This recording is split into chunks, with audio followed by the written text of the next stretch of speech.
What's up, ladies and gentlemen? Welcome back to Snug Wrestling. I am Edgar, and after finally debating, I was going back and forth all week on this. Am I or am I not going to purchase AEW's Double or Nothing that just took place last night? And I wasn't sure. I was 50-50 on it because there was already a shit ton of wrestling this weekend, Dio. Mm, Friday night SmackDown, mhm, Saturday night's main event, mhm, Triple A Lucha Libre, and I'm like, mhm. do I really want to purchase Double or Nothing?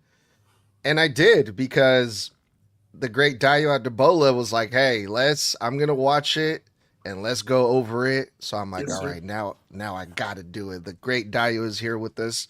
Dayo, welcome back. How you feeling today, bro?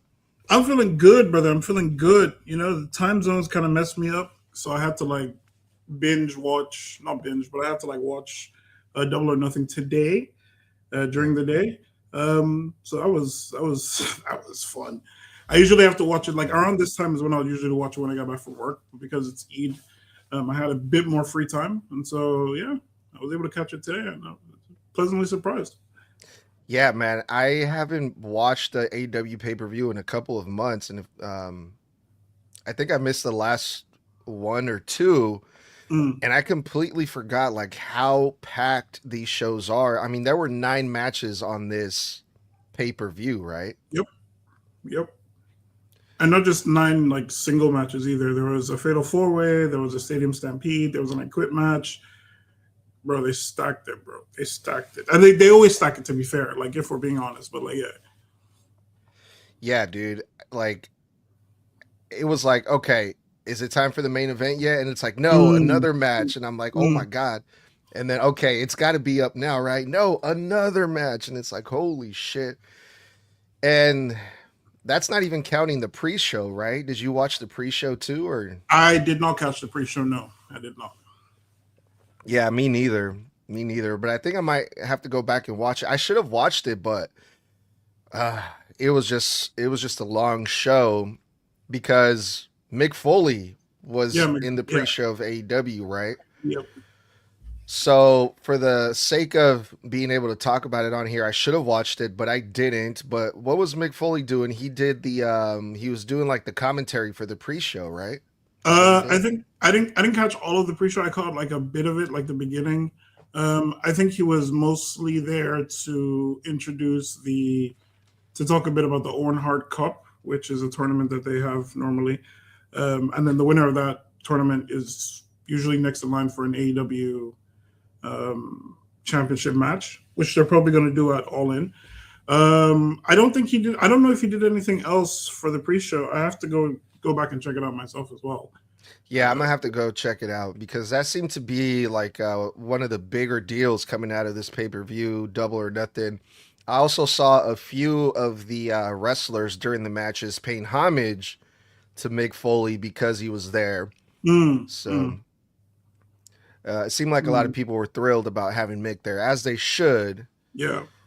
Um, yeah, dude. The other thing too, like again, throughout this week, I was debating on getting the show, like during our live streams and everything. And there was a few people on our comments that were like, "Why are you even debating this? The AEW pay per views are so much better than the WWE pay per views," which seems to be one of the big debates in pro wrestling. Would you agree with that, Dio?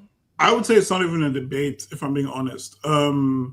The number of times where I watched like a W, like we have Saturday Night Main Event, right? I haven't seen Saturday Night Main Event because I couldn't be bothered. I'm probably not going to watch Clash in Italy either because I just can't be bothered.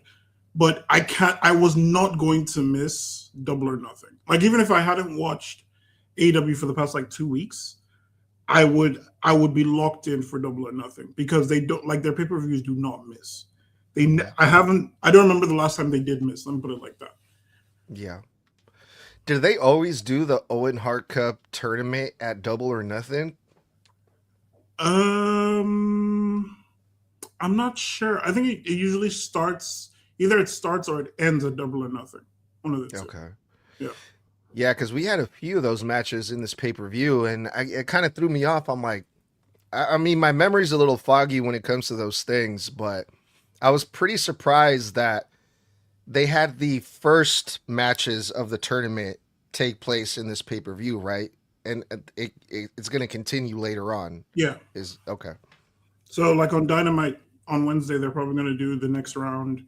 Then they might do. I don't know if they're doing it the same way they do like the Continental Championship, but like if they do it on Dynamite, they should do it on Collision as well. So you can advance the story just by watching Dynamite.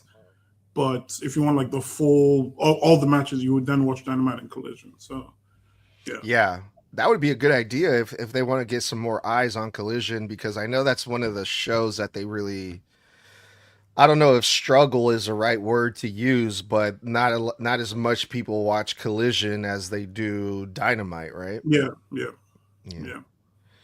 All right, well, let's get to it, Dio. They started off hot with Cope and Christian versus FTR. This has been a long ongoing feud, Yep.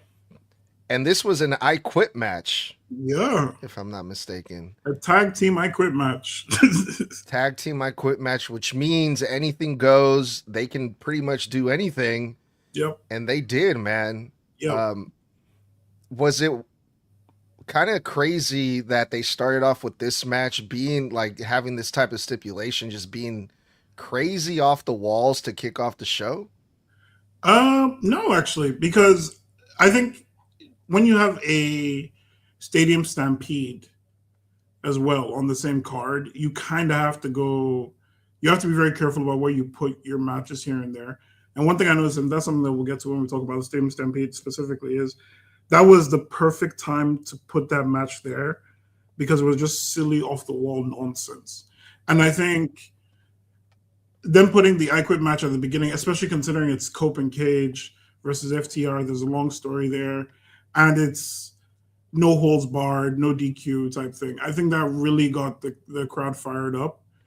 And I think it paid off in some of the other matches. For example, Athena versus Mina, sorry. That still had momentum from the previous matches.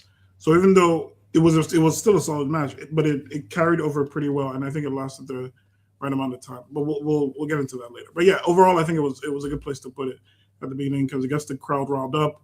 Obviously, the right people won as well to culminate the story, and I think the end portion of it. I don't want to do spoilers, obviously, but like the end portion of it tied everything together in a nice way, and I think that's again that just helped the position of the match on the card as well.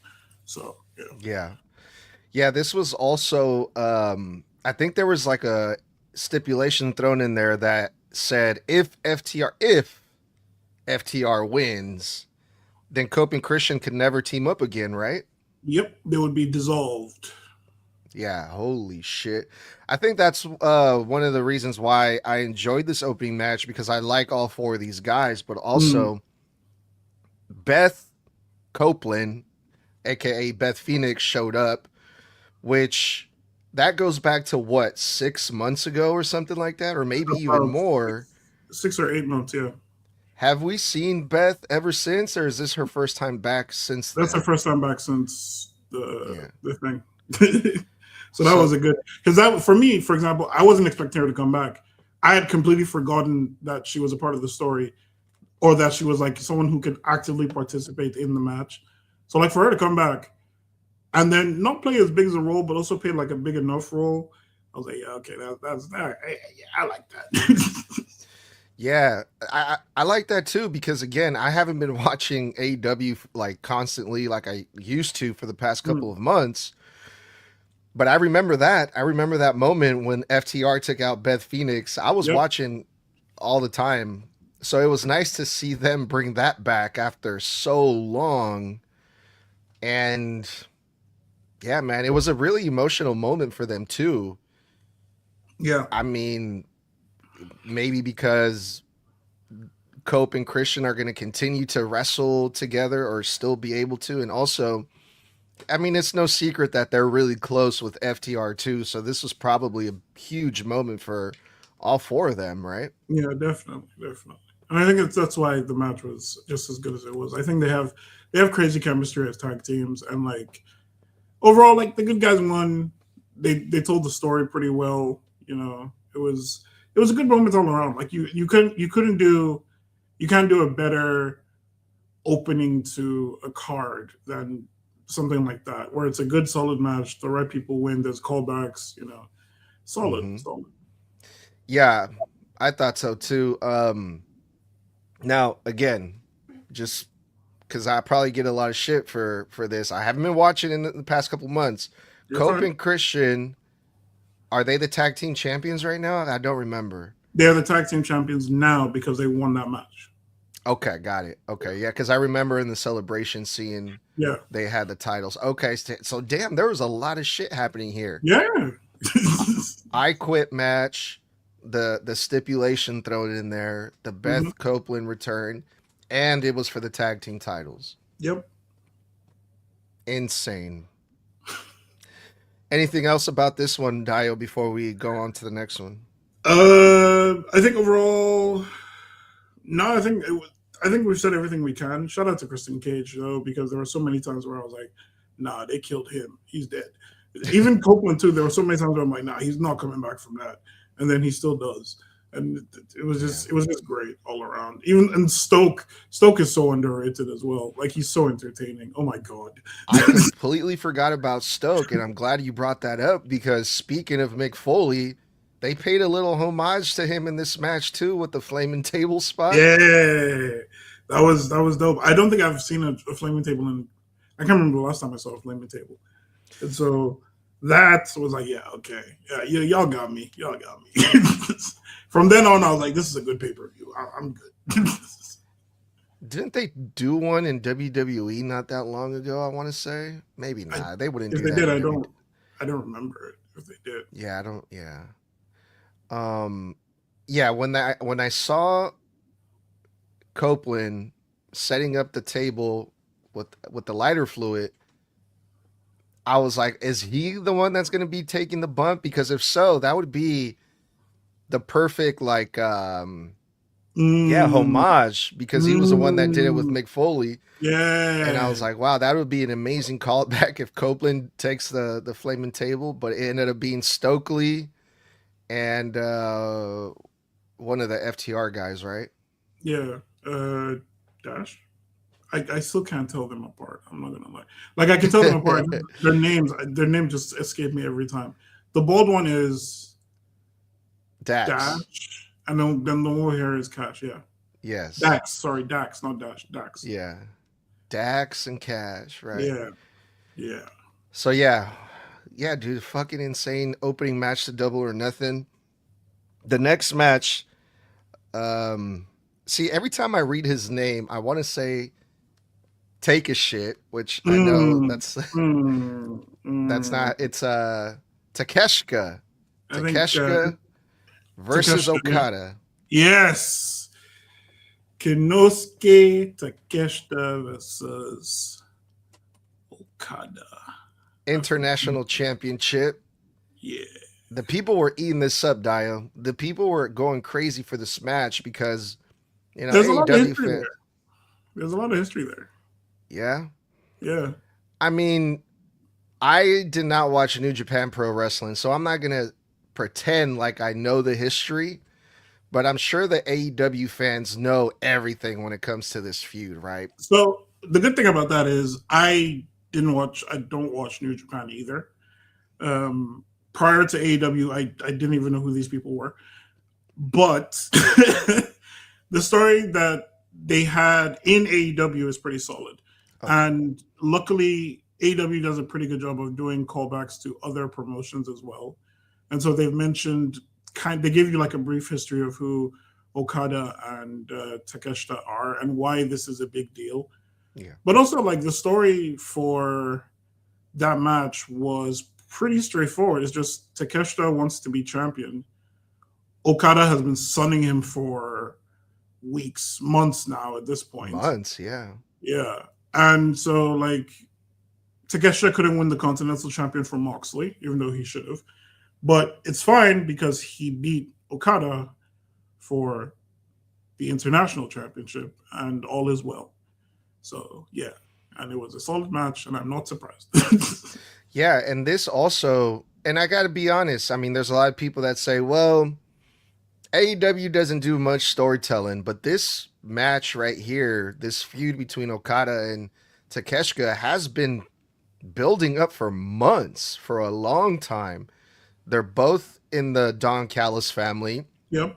They've both been having like this competitive edge with each other, trying to one up each other, One of even each though they're other. part of the same faction. Yep. And we all they kind of teased it a long time ago where there's going to be some turn happening, or Okada and Takeshita are going to go at it, and they did. This was a great blow off match to all of that has been leading up to Double or Nothing. Agreed. And like you said, pretty straightforward, pretty easy to follow. Don Callis was also ringside. He does Yeah, such a good job too. Oh my god! Like I hate him. He's the worst. Like in kayfabe, I hate him. He's the worst. But he does such a good job. He does such a good job. That spot where Okada was going to do, I think it was a brainbuster or something on the floor, and he jumps off commentary and he's like, "No, you can't do that. You can't do that because you're gonna break his neck. You're gonna break his neck." And then Takeshita immediately doing it afterwards. I was just like, "Yeah, okay, we're along for the ride. Forget about it." Like, hell yeah. and that was Gotta still pretty early in the match. yeah, gotta protect their assets is what Don Callis Yeah, was saying. and then he dropped him anyway. Yeah, because this wasn't just a friendly competition, man. These two guys, even though they're part of the same faction, they did not like each other at all. And like you said, Takeshita won. I think the right guy won. He's the new international champion. And I Mhm. think out of the two, Takeshita, I want to say, is a lot younger and also a lot better than Okada, if I'm being Yeah, honest. yeah. So, and I don't know about. That's tough. That's tough. That's tough.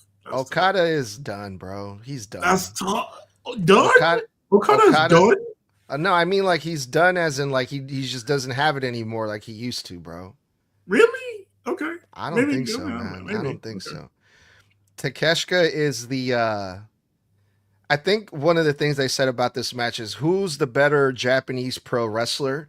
And Mm, I think Takeshita proved it, not just because he won, but in this match, Takeshita was faster, stronger, more intense, just way better pro wrestler and athlete than Okada is at this point.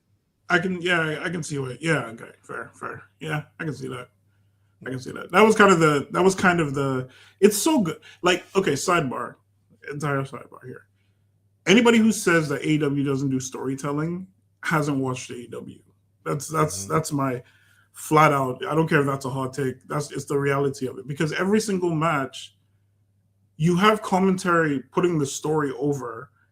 Every single match, there is ring psychology, either in the way, even if there's no psychology in the match itself, usually the way the match ends is to further the story. You have all the backstage segments that don't overstay their welcome either. AW does storytelling. AW does long-term storytelling too. I would say almost as good as WWE does. Almost as good. Because AEW does it for the long-term storytelling, especially, is usually for the upper card folk. But like when they pull it off, they pull it off. They really like even MJF and Darby Allin. The ending of that match is still paying off a story that they were telling a few years ago. So like, anyway. Yeah, and these first two opening matches are a perfect example of that. I mean, Cope and Christian and FTR, they've been feuding for a long time. Okada and Takeshita feuding for a long time. Yeah. Um, so yeah, man, this match between Okada and Takeshita, and to top it all off, Kyle Fletcher comes back.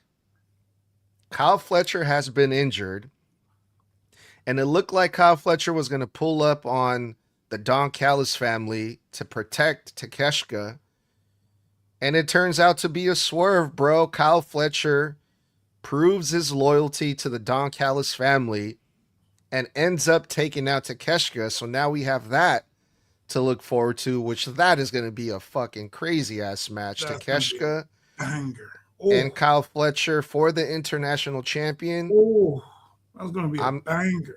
I'm there for it, bro. Assuming it's not even a triple threat. Assuming Okada doesn't insert himself in there again, and we have like a triple threat now. Oh my god. Oh my god. I can see something like that for Wembley. Mm. Is All In the next pay-per-view? It is, right? Yeah, on is the next pay-per-view. I think it is, yeah. But yeah, good to see Kyle Fletcher back. I'm glad Takeshita won, man. I'm a Yes, huge fan of Takeshita, bro. So I'm a little biased when it comes to here. I was pulling for him all the way. no, I was pulling. No, I think it's fair. I was pulling for him too. I think Okada as a heel. I think Okada as a heel is kind of running its course, low key. But also the way they use him in the Don Callis family is fine. I don't really like it's. He can be a heel for the rest of the year. I wouldn't mind because he's just hateable. But at the same time, I would like to see like a redemption story for him too. But man, if I don't get it, I'm not going to be upset about it. For who you said? For Okada, Oh, okay. yeah. Takesha's fine. Takesha's fine. Takesha's in a good place. Kyle.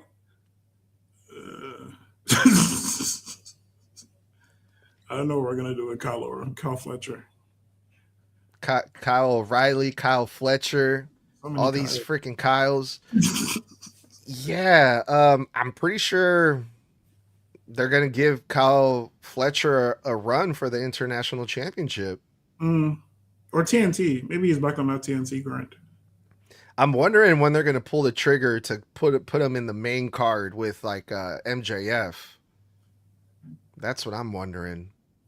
I think it'll be soon. I think relatively soon. Maybe that's why he's back now. To be fair, like maybe because he was running with the for the TNT championship until Yeah, they got injured. So maybe now he's a main. They're gonna put him in the main event.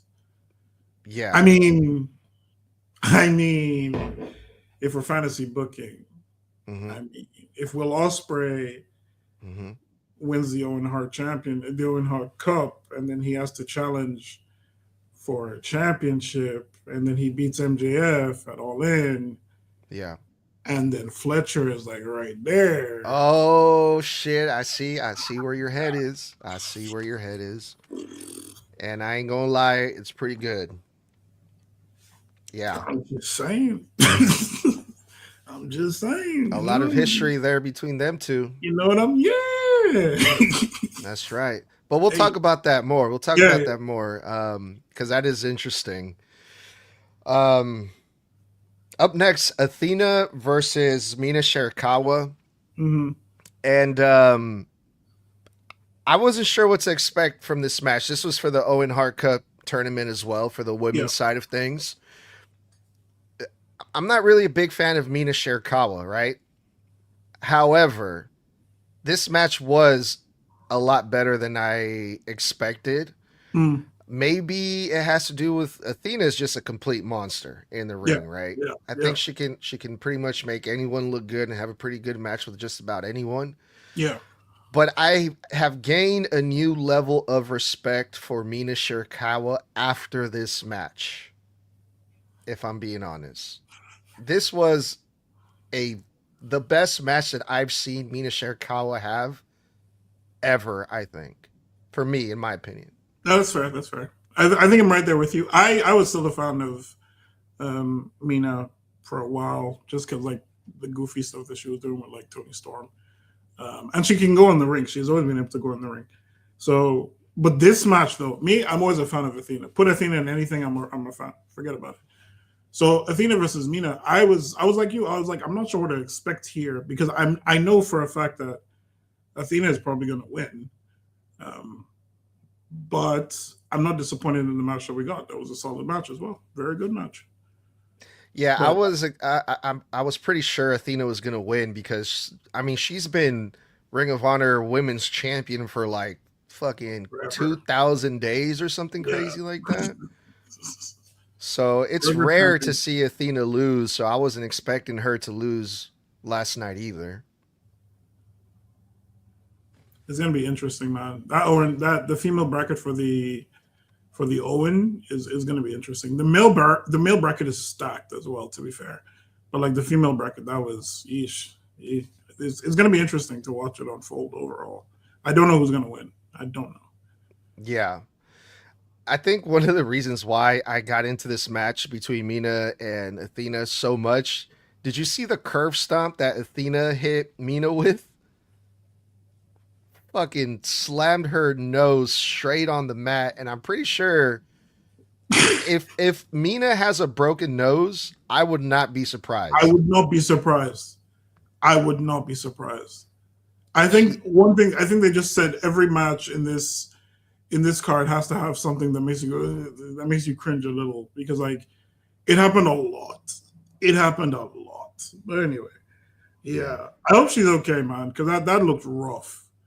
That looked rough. No, yeah, as soon immediately you can Mm, see she started leaking from her nose and I was like, "Oh shit." But you know what? She ate that and she fucking stayed in it. Mina did, and she finished the match, no yeah. complaints, and she was it was like her own little version of Austin bleeding out, and not tapping Mm, out. That's mm. kind of how I That's a good felt like call. Yeah, that's a oh good call. shit. Oh, she's good. She's good. Oh, she's fighting back still. But yeah, it was crazy. That match was insane. That So was a good good on call. them. Yeah. Good on them. And that's the opener, by the way, for the tournament. So like you can imagine. Eesh. Yeah. I should have pulled up the brackets to see who else is in it, but um there was this was the only women's match for the Owen Hart Cup tournament, I believe, right? Yeah, I think they only had one match each. Okay. Well, since we're talking about the women's Owen Hart Cup, we saw Athena win. Do you have a prediction of who's going to win the women's Owen Hart Cup tournament? Um, no, if I'm being honest, the female bracket again is I don't. It's tough because you have Persephone is in there. There's Windsor is in there too. Mm, Athena is in there. Sky Blue is in there. There's a wild card now because Willow dropped out. I mm. have no idea. Like Persephone could easily take it because Persephone has been killing it for a bit. I'm not familiar with Hazuki, so but Windsor could take it. Sky Blue could take it. Sari could take it. I've heard good things about Sari, and Athena could take it as well. I don't think she's going to win. If Athena does win, I don't know if she's actually going to win a championship off of it. But also, Athena versus Thekla sounds gas. Hmm. I cannot lie. So yeah, Yeah, I think I would. I think on paper it makes sense. After you mention all those names, it makes sense for Athena to win it, and mm, then we get Athena versus Tekla. But also, if the winner of this tournament gets a shot at Tekla at All In, wouldn't it make more sense for the winner to be a Windsor or what's her name? Because isn't she Windsor, yeah. from over there from England? Yeah, and also Windsor and Tekla have a bit of history, a tiny bit of history, um, as far as I know. So yeah, that could definitely work, and it also gives her like her time as well because she's been putting in a lot of work since she got into AEW, and she's been putting on some really good matches as well. Right now, she's in a tag team with Jamie Hayter, but I mean, yeah, you can easily see her go after Tekla. I don't have a problem with that. That match will be gas too. Yeah. All right. Jon Moxley versus the other Kyle O'Reilly. This was for the Continental Championship, which means no time limit, no interference, and yeah, they tried to tell the story that Kyle O'Reilly pretty much had Jon Moxley's number for the past few months, I believe. They wrestled Yep. each other a few times before this match. Yep. Jon Moxley couldn't really get the job done. Yep. And yeah, Jon Moxley ended up winning. The good thing about this, one of the cool things about this match, Dio, because I'm trying to stay positive because I cannot stand Jon Moxley, but I'm going to put my personal issues aside. JR was on commentary, which was interesting because I've been seeing reports that JR was suffering from like the beginning stages of like Alzheimer's, which Really? was kind of sad to hear. But they had him out there for this match, and JR sounded good. He looked good. It looks like he's doing good. So that was a cool moment. The only thing I that kind of irked me a little bit is when he was talking about Kyle O'Reilly, he referred to him as kid a lot, which I found really weird. Like Kyle O'Reilly is a vet, bro.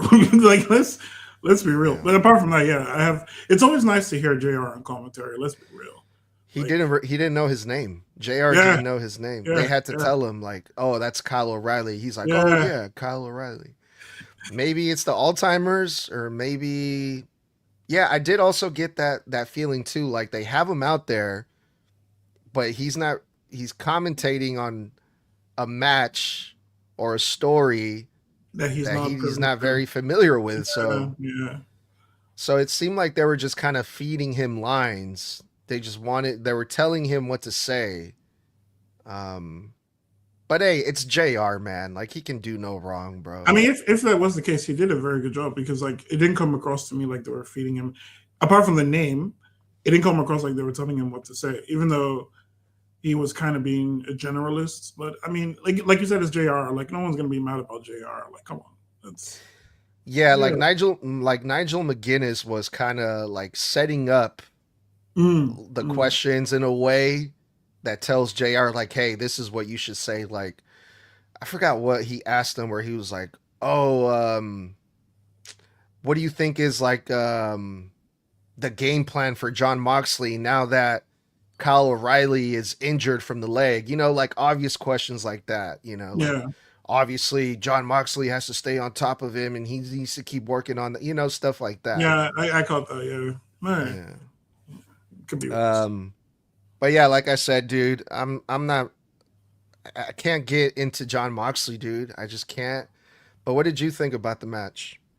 Uh, I enjoyed it.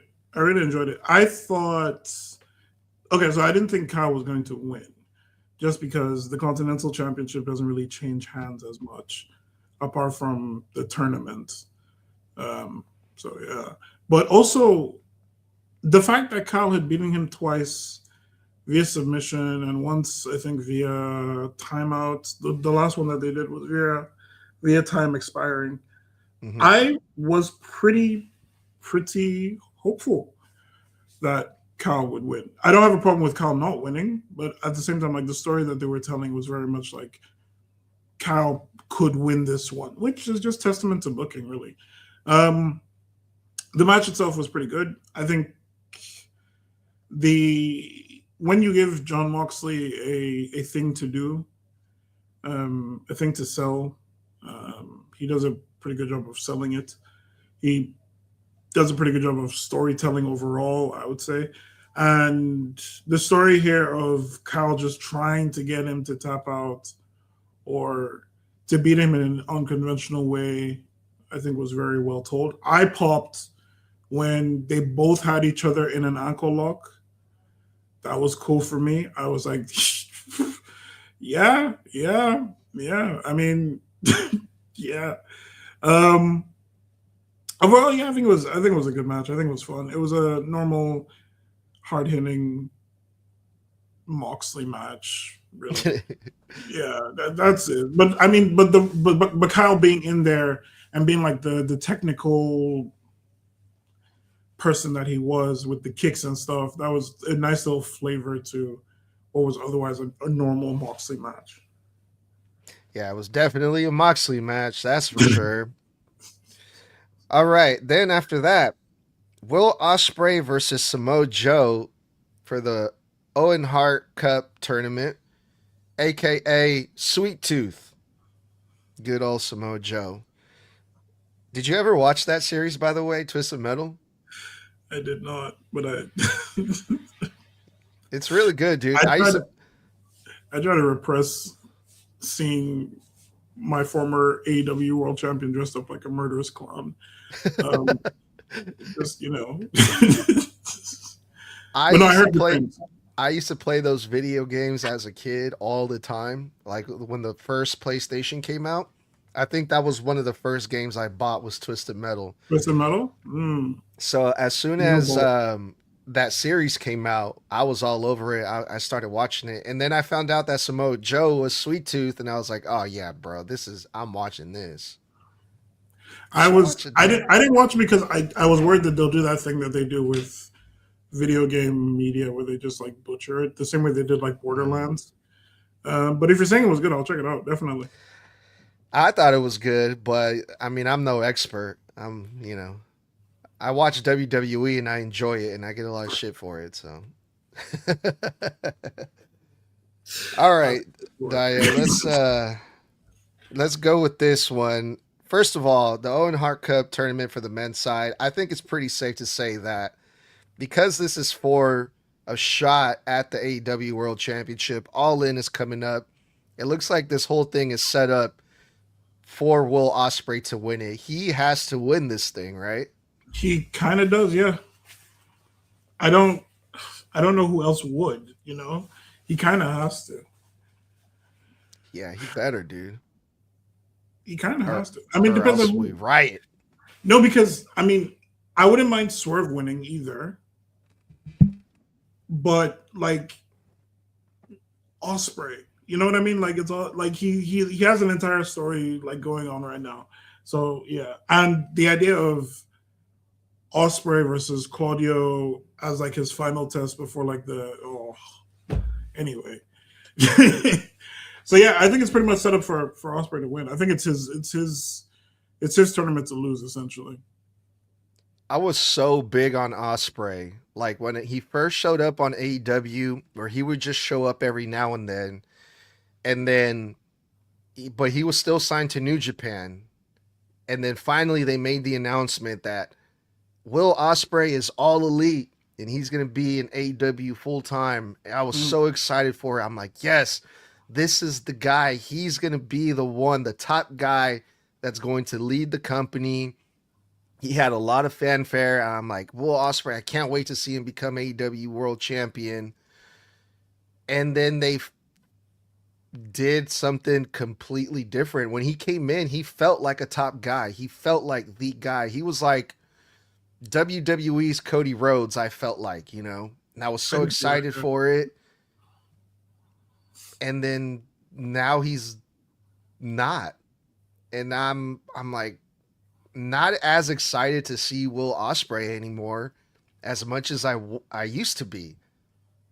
It, that's just me though, Dio. But No, no, no. how do you feel about Will Ospreay and where he's at in the company right now? So it's it's kind of a mixed bag.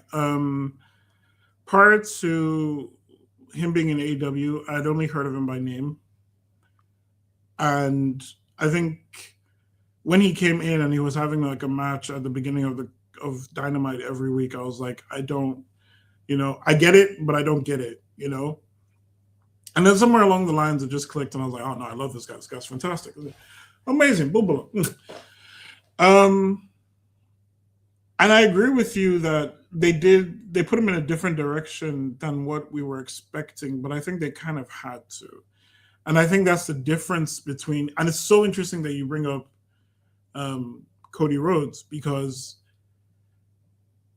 I think in putting Osprey in that different direction, making him go after other titles, for example, they established him more as a credible athlete, competitor, whatever you want to say, because he's had that experience of going after other titles, as opposed to a Cody Rhodes who just kind of came in and immediately just went whoop.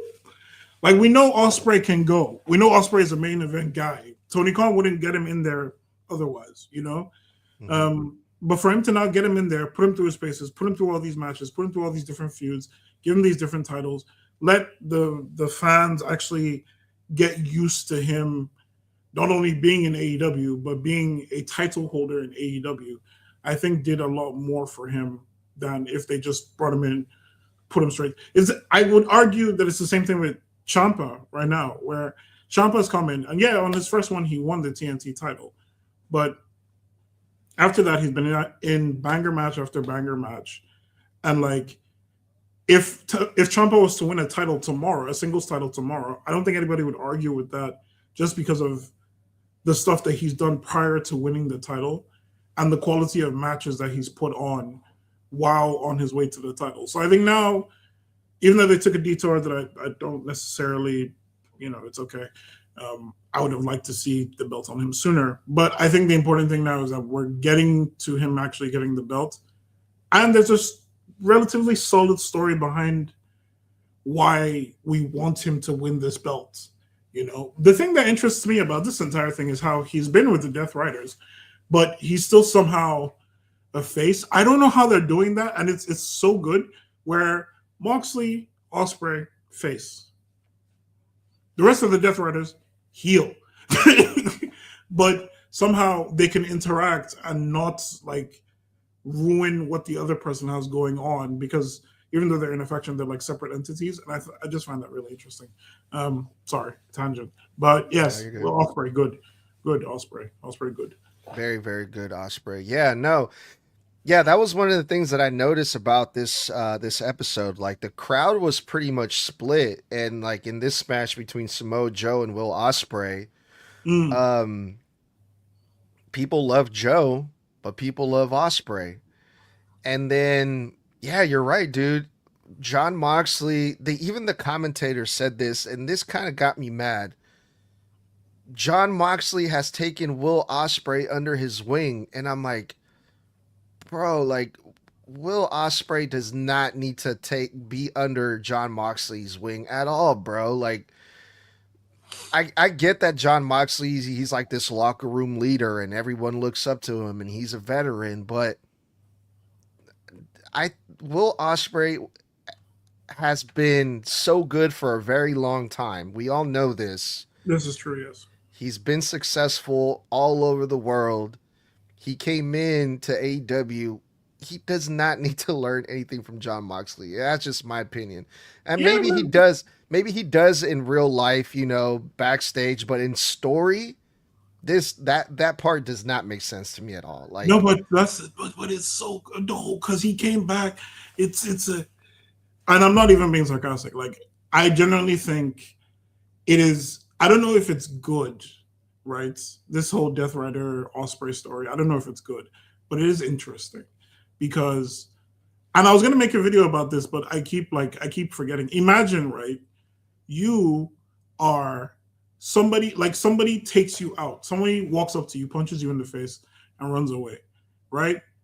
And then let's say your jaw gets broken. Then your jaw gets fixed. You come back to where you got punched, and the person that is now in front of you, the person that punched you, is like, "Hey, how about I teach you?" And it's like when you break it down like that, it sounds like the most hokey ass thing. But like the way they've done it is so it's acceptable. Like the whole thing of them carrying him out. I don't know if you saw that. Ospreay had a match with Mark Davis. I don't remember his name. Yeah. And he beat his ass. Ospreay won, but he got his ass beat. Forget about it. And the Death Riders came out and they carried him out like a sacrificial lamb. And that's how this entire Death Rider training session thing got started. And each week, you get a bit more insight into Moxley. You get a bit more insight into the Death Riders. You get a bit more insight into Will Ospreay is at with this entire thing. Because realistically, the person that broke his neck is now his trainer, his mentor. And that's such an interesting story to explore, that like even if it's shit, it's still interesting. You know what I mean? And thankfully it hasn't been shit. I don't know. Maybe that's just me. Maybe I'm just a sucker for a story. And I completely acknowledge that. But like I'm having a lot of fun with it. I want to see where that, I don't know how it ends. And that's one of the best things about these kind of stories. I don't know how it ends. Because I can fantasy book all day, but I legitimately do not. How does it end? Do they just let him go? Does he win the championship and now he doesn't need to be trained anymore? Is that the end of his training arc? If so, great. But like, okay. Yeah, because there's a lot of things that this can be leading to. I mean, Will Ospreay's in the Owen Hart Cup tournament. Hmm. If he wins it, he goes on to Wembley for the AEW World Title.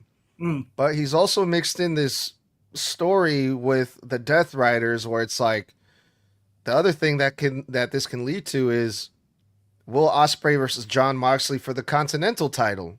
No, And it's like, I would have hated that actually. like I would've we hated want to get again Ospreay. We had a lot of high hopes for him when he first came in. He could be in the main event scene for the AEW World Championship, but instead, kind of like a side quest, he's in this storyline with the Death Riders being trained by Jon Moxley. It's like, But also maybe Ospreay doesn't want to be in the main event yet. I don't give a fuck. It's not up to him, bro. The company needs you in the main event scene. You're the top guy. I don't care about your feelings, bro. Sorry. I mean, right? Hello? Jesus. Okay. Fair.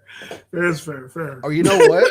Unless, you know what? I wouldn't be mad at that if, because Cody Rhodes did that. Remember Cody when he was in AEW, he had a match versus I forgot who it was, where he said, I cannot challenge for the AEW World Title at all, right? That's not with Hangman now, yeah. Was it Hangman? Okay. No. I'm saying Hangman is in the same thing now. Okay. Yeah. But the reason Cody did that was because, well, I think this is what I've been hearing from different reports and different people. One of the reasons Cody did that is because he knew he was going to go to WWE. And he wanted to go to WWE and win their main title over there. So he's like, maybe it'll be a bigger moment if I don't win the AEW World Title here, and I save that moment when I go over to WWE and win the big one over there. So I know this is crazy. This is just a crazy thought that I'm having. If Will Ospreay has the same thought, where he's like, I don't want to become AEW World Champion because eventually my goal is to go to the WWE and win the big one over there, I won't be mad at that. I would be very surprised if that's the goal. I'll be very surprised. Like I can't. It's a crazy thought, I know, but I can't imagine Ospreay going to WWE. I can't. I'm not saying it's impossible, but like, because don't get me started. I'm still heated about like Rey Fenix and Penta being anyway. If there's two guys that I would love to see in WWE, there was three guys. I'm saying we, like I'm part of the WWE. They already have them over there. Will Hobbs was one guy that I really wanted to see go over there. He's over there. Ethan Page and Ricky Saints. The other two guys that are left on my list that I would like to see in the WWE is Kyle Fletcher and Will Ospreay. No, please. Please. Why not, Dayo? Because they're gonna water them down, dog. Please no. Please no. Please. Have they watered down all those other guys that I mentioned? When was the last time you saw Rey Fenix on TV? Bro, last week he was on SmackDown for 5 seconds. And he wrestled on Saturday in AAA. Fine, I'll give you that. Fine. Fine. But for example, we went from, and it's so interesting. Like maybe that's a conversation for another episode. But like the gimmick changes and like the way people are treated between one company and the other. Like Rusev, the Redeemer in AEW, is Rusev in WWE. And he wasn't doing that much in AEW, but at least he had like a pretty cool character, and now he doesn't really have one. Anyway, well, I mean, Rusev's character in AEW he was talking to God all the time, wasn't he? And it was dope. He was like praying and stuff. Yeah. No, that's the thing. He wasn't even talking to. He was beefing with. He was actively beefing with God. Oh, he he was was beefing with beefing, and he God, was bro. dropping some of the hardest lines while doing so. Thank you very much. All right, all right.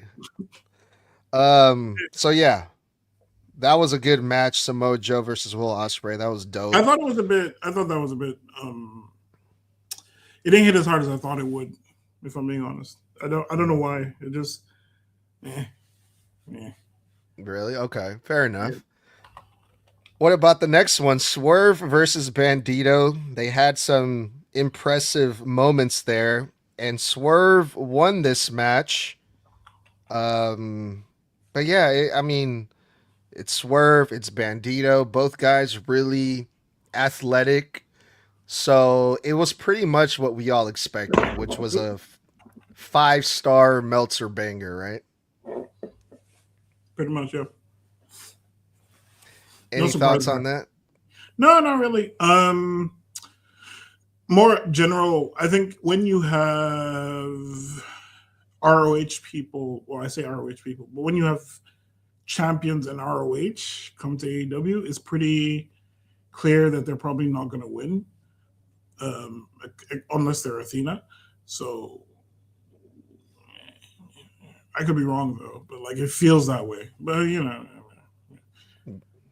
not going to be mad about seeing a Bandito match. So Yeah. yeah. All right. The next match was a 4-way for the women's AEW championship. Um, Thekla won this match. I gotta be honest. I'm not. I'm gonna sound like a hater, but I was not watching this pay per view live. I purchased it after, so at this point, it was like midnight for me, Mm, and I was tired, and I just mm, wanted to get to the main event. So I was okay. like, I'm not gonna watch this. So I skipped through it. But anything crazy out of note that we should mention when it comes to this one? Anything crazy? No, it was a solid fatal four way match. There were a few interactions here and there. They're like, oh, okay, cool. In terms of storylines, I guess, like Chris Statlander had the pin, and I think Hikaru Shida broke it up, and then Hikaru, like Shida, pretended like it was a mistake, and then went to attack Statlander after. Um, Nah, it was just a good fatal four way match. That's pretty much it. Thekla continues to impress, Yeah. for lack of a better word. They all showed out. If I'm being honest, like Thekla, there was no one standout. Yeah, I think they were all pretty. It was a solid match overall. I do gotta say, when I first learned that Tekla won the women's AEW championship, I believe it was like on a random episode of Dynamite on a Wednesday, Yes. if I'm not mistaken. So when that happened, at first my thought was like, okay, this just seems like a temporary thing, Yeah, same. right? Because even when Statlander had that championship, she wasn't champion for very long. Mm-hmm. So Tekla just seemed like a placeholder for the time being. But then I feel like AEW realized like holy shit, she's getting over. The crowd is really connecting to her. Let's run with this thing more. Let's keep pushing her. And you want to talk about taking advantage or maximizing your minutes? I think that's what Tekla's been doing. All of her promos have been gas. I'm gonna be real. Like it's so refreshing to hear the way she speaks. She's not saying anything particularly different from like other heel champions, right? It's just the way she says it, the cadence, the swearing. If I'm being honest, even the metaphors and things that she brings in is just like okay, you're like oh okay, damn, I didn't think of it that way, and yeah, it's just fun, it's fun. I can't lie. Thekla is champion forever, please. For sure. All right, Di, this was the one that I was really looking forward to the most to talk to you about and get your thoughts. The Stadium Stampede. This was the biggest Stadium Stampede they've ever done because it involved what, 10 people? 7 on each side. Oh, goddamn. Yeah, Okay. See, 7. that's a Yeah. So more people than usual involved in this thing, Yes. right? Yeah. So At normally some I think it's five aside, but this one was like ratcheted up. Yeah. Yeah, there was a lot of people in it. There were so many people involved in this. At some point, they had to put 4 different camera angles in one screen just so you're able to see what's happening everywhere, right? I love it. I love it. I love it. Oh, I love it so much. Here's the thing though. So there's been a lot of people that were hating on the whole thing that happened with Danhausen and the Minihausen at what was it, Backlash, right? Mm-hmm. And the whole thing with the gingerbread man, people were hating on that, right? Oh, Mm-hmm. that's so bad. Oh, blah blah blah. To me, in my eyes, this was the equivalent of that. The Stadium Really? Stampede was just as silly, just as goofy, or if not worse, when it comes to like the comedy stuff.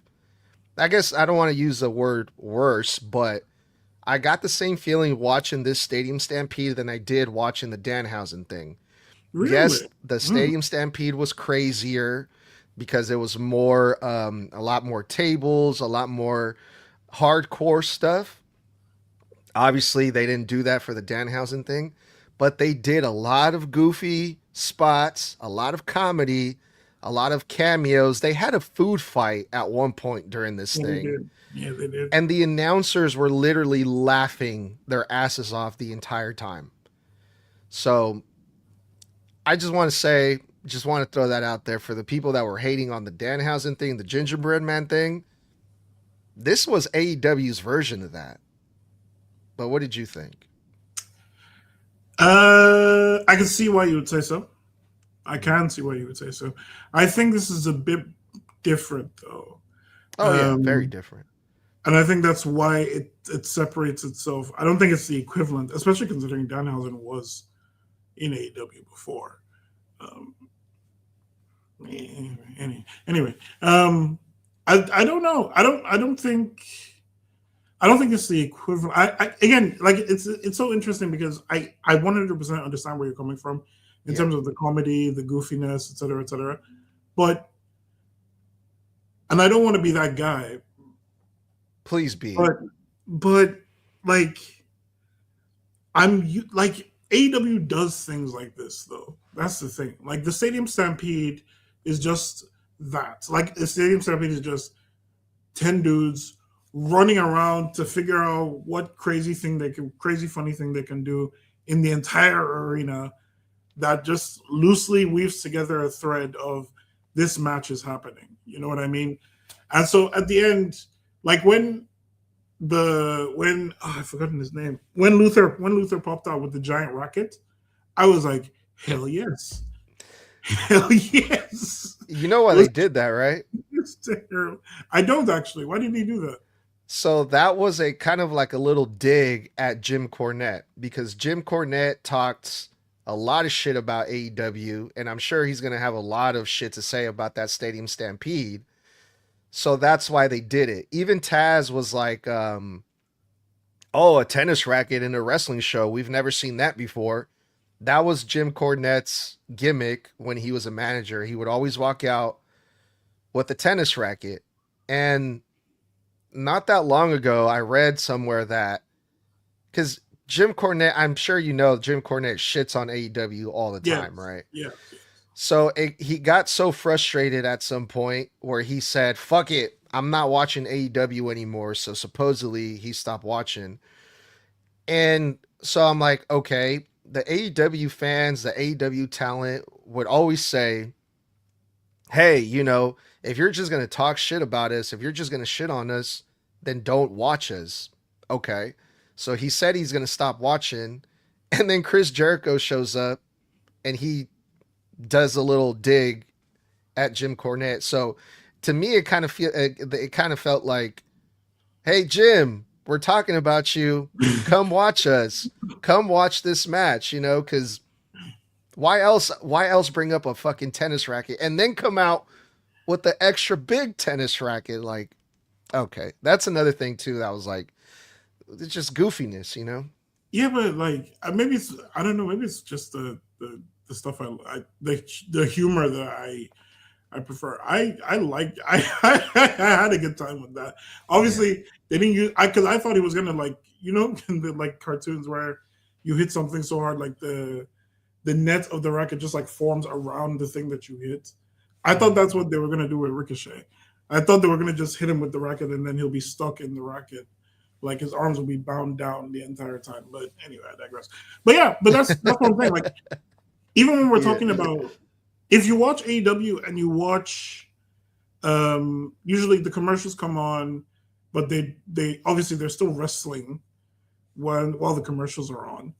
You hear the commentary making jokes and stuff. You hear the commentary like laughing and making these references. So for me, I enjoy that shit because like it's for me it's like okay these are actual people that are not just reading off a cue card, for example, and so like when you have an entire stadium stampede that allows the fans to be engaged with that kind of nonsense, the wrestlers to have a little bit of fun while still getting their licks in, you have commentary being able to just like make jokes the entire time. I think it's great, and I think it was perfectly positioned right before the main event as well because like you get all that silliness out, you get all that nonsense out, and then it's done. The story moves forward. We move on with our lives. Everybody's happy.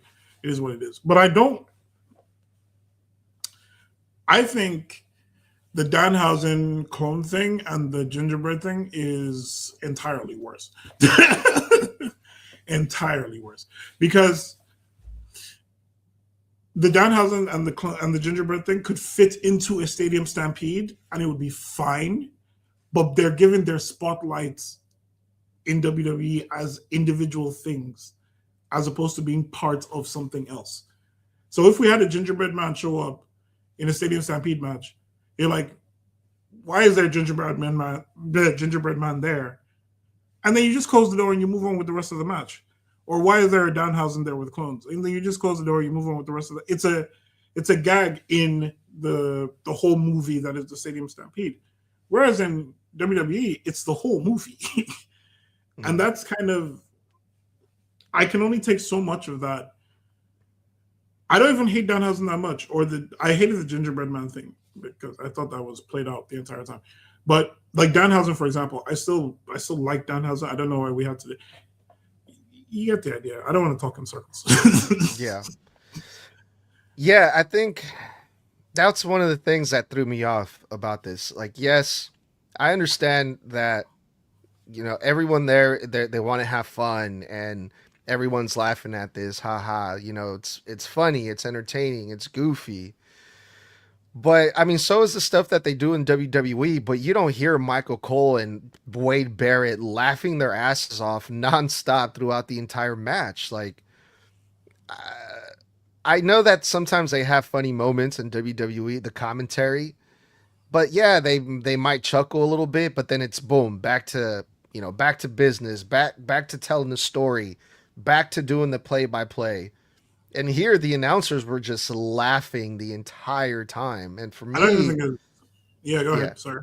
No, yeah, and for me, I mean, I don't know if I want to hear my commentators laughing during this match. Like, I don't know, it's hard to take serious when that's happening, I think. I don't think you're. That's the thing. I don't think you're supposed to take it seriously from top to bottom. Yeah.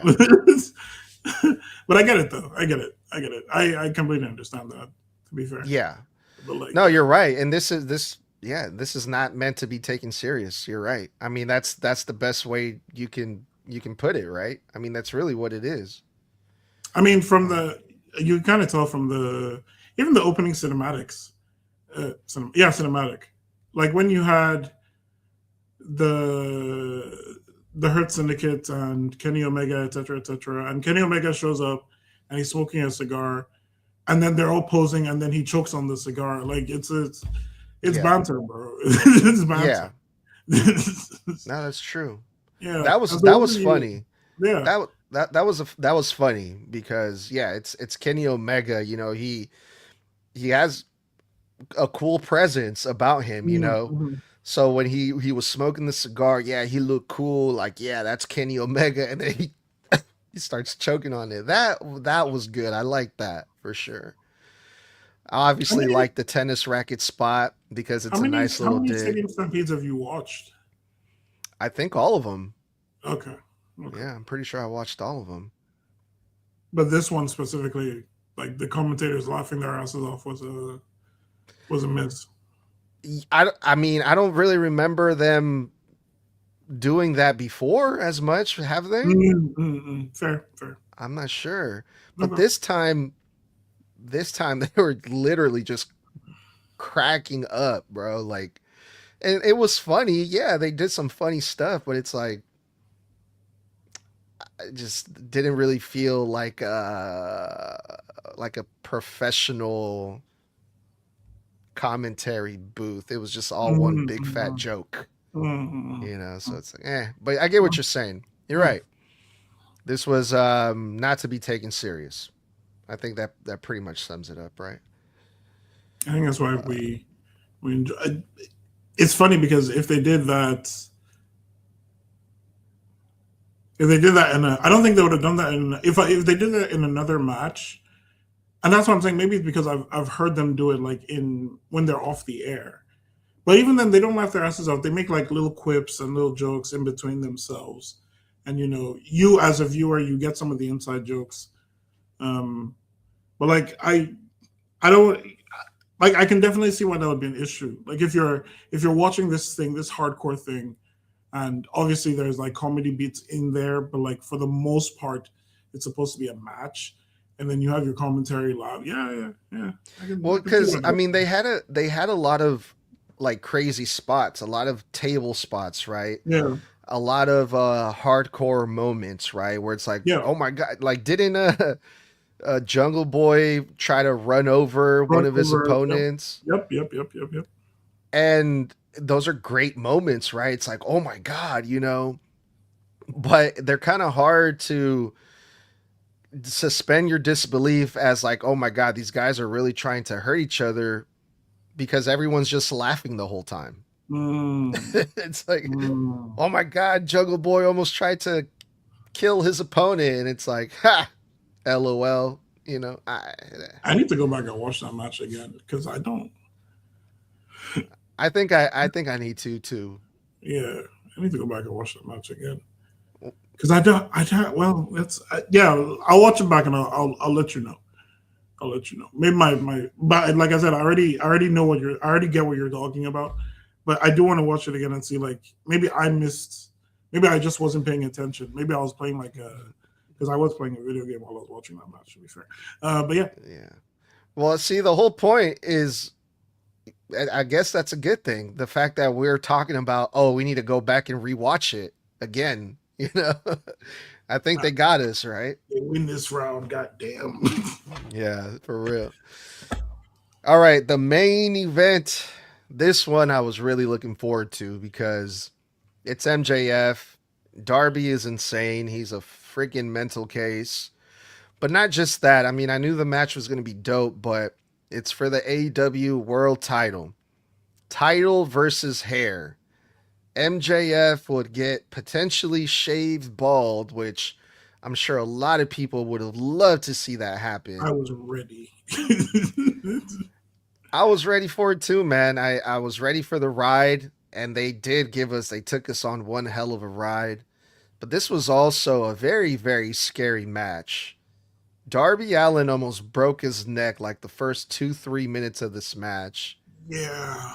And as soon as that happened, I'm like, okay, it's gonna be one of those One of nights, huh, those, Darby? yeah. Ooh. Oh, that spot at the beginning was rough, man. It was rough. And then it didn't stop either. It just it was rough. It was rough. When he did the thing on the steel steps, I was like, no, that's it. We're cooked. That's it. We're good. And then he still did an avalanche tombstone later on. He still jumped off the oh man, Darby. Darby, Darby, Darby.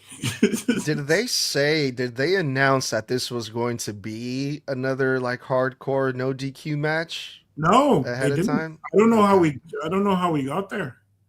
I don't know how we got there. No, I know how we got there. Because the commentator was saying it all the time. Referee leniency. Hmm. Um, It's fair. They didn't use any foreign objects as such. Um, Whatever. Yeah. I was confused about that too because they were using the steel steps. They were doing all these crazy things to each other. Obviously, the big scaffolding spot that Darby Allin did, where he jumped off through the table. But then there's a spot where Darby Allin draws the referee so he can low blow MJF behind the referee's back. So it's like we can use steel steps, we can jump off, use tables, but low blows is that's a no no. So that's why I was a little bit confused there. Did you notice that?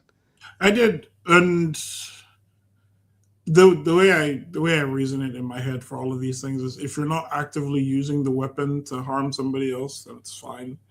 If it's like an ends to a means, then it's fine.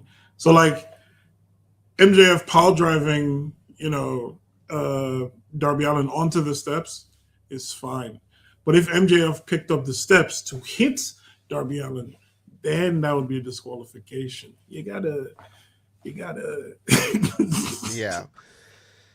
Yeah, you gotta come up with your own reasoning, I guess, right? It was the same thing. The same thing that happened with Reigns and CM Punk when, and Oh yeah. I was just like, yeah, okay, I guess. Oh yeah, That's yeah. right. Well, that makes sense. Yeah, because if he did that, that would be bad. Yes, yes. But he can do this because that's not bad. Yes, yes. Referee Lindsay. Yes. Fantastic. Yes. Mm, mm, mm. Yeah, that's true. That's a good point, man. That being said, Dio, I really liked the story that they were telling. Again, AEW telling stories, right? Darby Allin, the fighting champion, he was never going to turn down a challenge ever, and he was AEW World Champion for 2 months, About maybe less. 7 defenses. So yeah. 7 defenses, all crazy matches. Yep. And basically, Darby's body just gave out on him during this Yep. match, which pretty much led to MJF winning, and he gets to keep his hair and become a 3-time AEW World Champion, the youngest of all time at 30 years old. Yang. 3-time AEW World Champion. But goddamn, this was a fucking main event. I watched it twice. I'm gonna say that now. I watched it twice. I watched it the first time and I immediately ran it back and watched it again because I'm like, God damn. Like, Yeah. I say this every time that I talk to people about MJF, and I'm like, nah, MJF is a generational talent for real. For real. Like, I haven't seen anyone who can consistently talk on the mic, just be a general asshole so effectively, but still put up in the ring the way he puts up in the ring, man. It's crazy. I'm sure there's somebody else that's done it. I'm sure other people have their opinions on who does it better than MJF. But in my opinion, I am yet to see anyone who is as complete a wrestler as MJF. Darby is a psychopath. And he should be hospitalized. Well, I guess he would be now after Kevin Knight did the. Anyway, when he gets out of the hospital, he should be kept in an asylum for as long as possible. Because you can't tell me him climbing on that scaffolding and looking down gave me immediate Jeff Hardy flashbacks. And I was super uncomfortable. I didn't know if I wanted him to miss, if I wanted him to go and MJF moves and he crashes on the table, or if I wanted him to hit MJF. I didn't know. All I knew is he shouldn't be up there jumping off that thing. Okay? That's minus the coffin drop that he did earlier that he landed directly on his back before MJF pile drop. Like, I get it. He's climbed Mount Everest. He's done more things than most of us have. That does not mean he should put himself in a blender every week. Nope. Take it easy, please. Please. I think uncomfortable is the perfect word to describe how I was feeling throughout this entire match too, dog. Brother. No. No. Mm-hmm. No. There were just so many times I'm like, we don't need to, like, we don't, and it's consistently with Darby, where I'm just like, okay, but do we need to do this though? Like, do we need to have that spot in there? And it's just like, when Takeshita gave him the avalanche German suplex, I'm like, did we need like, yeah, man. I don't know what the fuck Darby is made out of, man. The dude, and when he did that table spot from the scaffolding, he started immediately selling his head. Mm.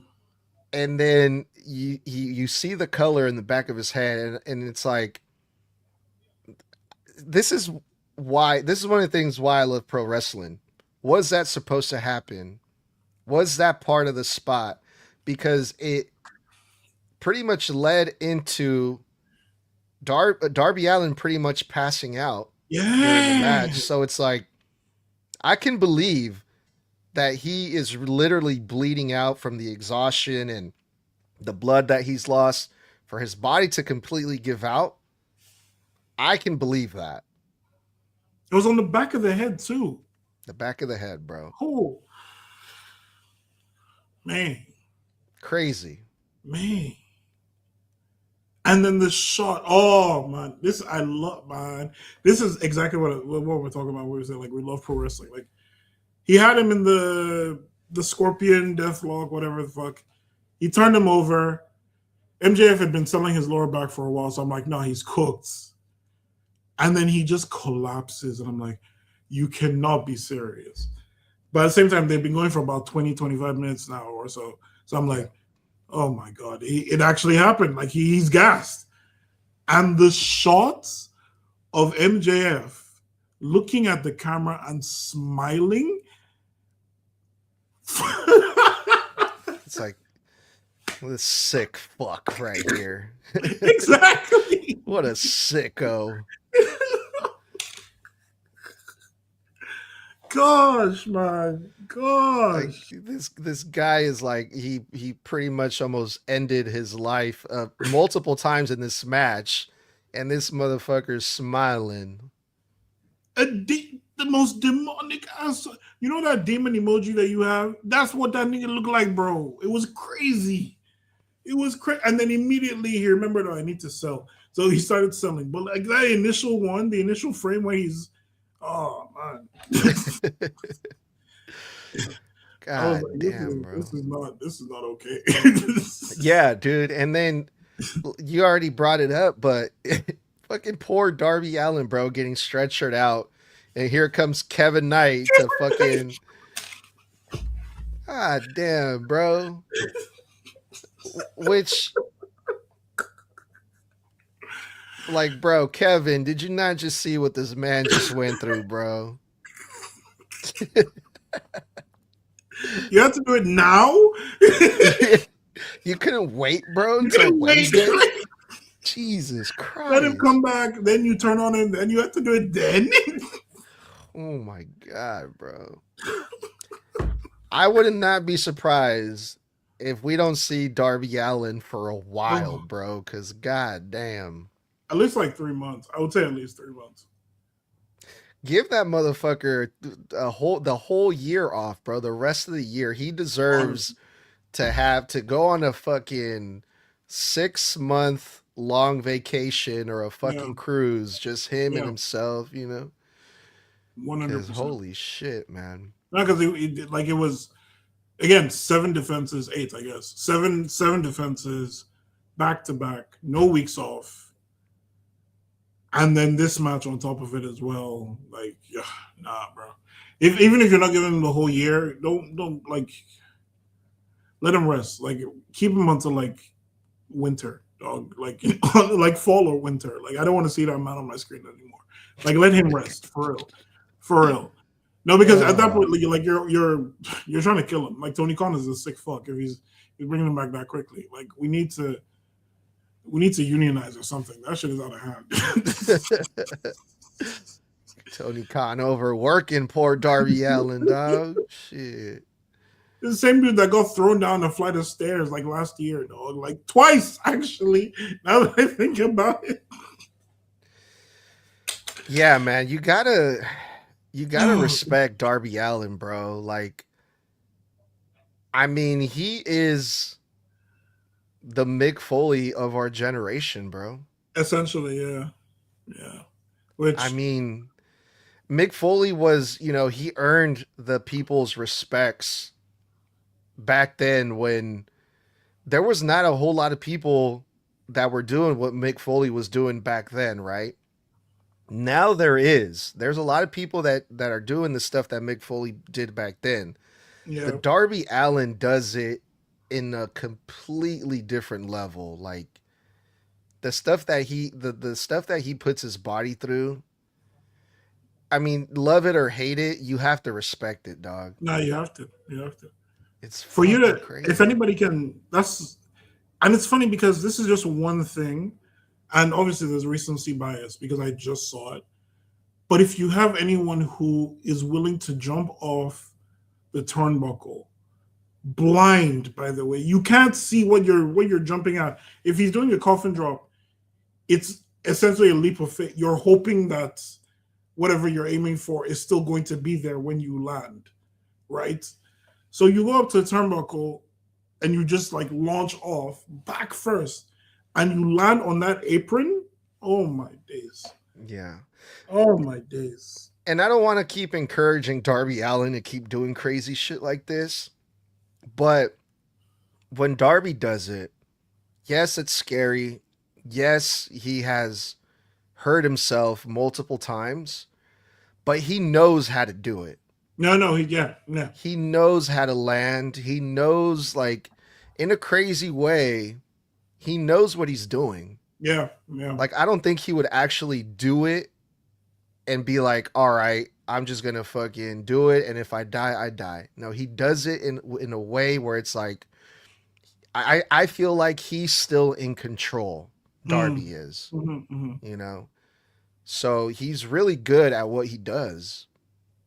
As crazy as it is, like I trust that Darby knows what he's doing, No, yeah, definitely. I mean, like Darby has consistently been in one of the craziest matches of, like, if you think about any crazy match that you've ever seen, most likely Darby Allin has been in it. If we're talking about AEW anyway.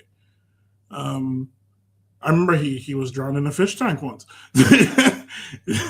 And that's the kind of thing that, like, it's so easy for us to forget that, these are trained professionals and just contend with the idea that these are human beings. Like that's what I'm saying. Like when he was on the scaffolding, I'm just like, this is going to hurt. Like there's no way around this. This is going to hurt. Yeah. And like he does it and then he starts clutching his head. And I'm thinking, man, MJF is whoa, because that's a whole person. Like Darby is one thing. Darby being willing to throw himself off stuff is one thing. The people that are willing to be there when he lands on them is a completely different thing. So MJF takes that spot through the table with Darby on top of him, rolls off. He's relatively fine. But I could imagine the amount of like pain, aches, whatever I would be in if I was in his position. And that makes it so much easier for you to just suspend your disbelief because you're like, if someone hits me with a steel chair, I'm not fighting fair with you anymore, dog. Like I'm not, like, we're not having this choreographed thing. I'm punching you in the face because why are you hitting me with a steel chair? Oh man, professional wrestling. Pro wrestling, dude. But yeah, back to Kevin Knight really quick, Dayo. Yeah. He turned heel unexpectedly. I'm happy A lot for of him. questions here, Dio. What do you think is happening? Do you think Kevin Knight has aligned himself with MJF? Or what do you think is going to happen with him now that he attacked Darby? Honestly, I don't know. I don't know. I was getting heel vibes when he was giving that speech um, on Wednesday, and also the interaction between him and um, Speedball has always screamed ever since he won the championship. Has always screamed like there's something else going on here. So Yeah. I don't know what it is, but it's given him a new wrinkle into his character that like I am very excited to figure out or for him to tell us why he did what he did. You Hell know, yeah. I mean, if it's I don't like it can be something as simple as I thought Darby was the best, and so I believed in Darby, and then he blah, blah, whatever the fuck. Like it's fine, whatever. But I think Jets needed to go heel because his entire thing, even with Speedball, was getting it's a bit shaky. Now we need to Yeah. figure out what we do with Speedball because Speedball, I assume, is going to be the foil that Kevin Knight is going to have to deal with for a while until Darby gets back. Um, but you also have to flesh out Speedball as a character as well because right now all he is Karate Kid, happy-go-lucky Karate Kid, and we need a bit more character on there, especially now that MJF is champion again. Even though now his issue is with Ospreay or whoever wins the Owen Cup. But yeah, we'll see. It's going to be interesting. Yeah, I think this is a perfect cliffhanger for the end of Double or Nothing because now I'm feeling like, damn, I got to watch Dynamite on Wednesday, Yep, yep, you know.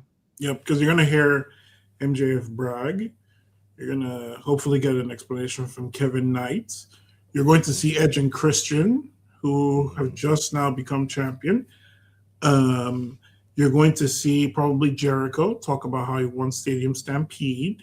Mm-hmm. There's a lot of threads. There's a lot of threads. Yeah. Well, damn, man, that was crazy, bro. That was a crazy, crazy Double or Nothing, man. I'm glad that I decided to watch it. If I'm being honest, um, yeah, man, this was fun, dude. You have to watch All In now. You know you have like contractually obligated. You have to watch All In now. Oh, I was going to regardless. Good I man. was going to. That's if that's one thing I wasn't going to miss is All In. That's just a must. Um, so yeah, we're definitely going to be covering that, right, Dio? I hope. Yes, sir. No, absolutely. I Hell, will. I will have notes. hell yeah, dude. That's gonna be dope. Which man, I Yeah, need to go watch Saturday's night. I need to go watch Saturday main event, whatever the fuck it's called. yeah, you could. I mean, yeah, we did. Just to let you know, we watched it and then we reviewed it, and the review that we did was 20 minutes long of the whole show. So, I'm not trying to discourage you, but just throwing Message that out received. there. Message received. Message received. Well, with that, on that note, Dio, that was AEW Double or Nothing 2026. Yes, sir. Thanks to everybody that hung out with us. Please be sure to leave a star rating and a review. I hope you guys enjoyed the review. Let us know what you guys think, and we'll be back again very, very soon. Dio, thanks, brother. It's always a pleasure to have you here. Thanks for having me, Chief. All right, see y'all on the next. Peace.